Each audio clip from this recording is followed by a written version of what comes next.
అందరికీ నమస్కారము. ముఖ్యంగా ఈరోజు కేంద్ర ప్రభుత్వం ప్రవేశపెట్టిన బడ్జెట్లో ఆంధ్రప్రదేశ్కి 100% న్యాయం చేశారు. అంతేకాకుండా ముఖ్యంగా ఈరోజు అమరావతి రాజధానికి 15,000 కోట్లు కేటాయించడం జరిగింది. పోలవరానికి ప్రాజెక్టుకి పూర్తి నిధులు కేటాయించడం జరిగింది.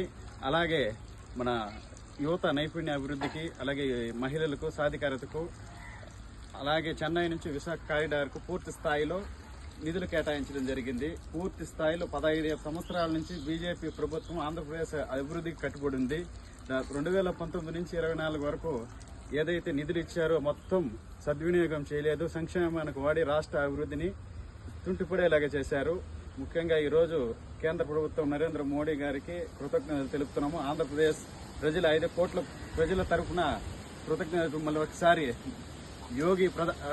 మోడీని ప్రధానమంత్రి చేస్తామని చెప్పి 2029లో మళ్ళీ ప్రధానమంత్రిగా నరేంద్ర మోడీ ప్రధానమంత్రిగా ఉండాలని చెప్పి ఆంధ్రప్రదేశ్ నుంచి 25 సీట్లు ఎన్డీఏ కూటమికి ఇస్తానని చెప్పి తెలియజేస్తున్నారు.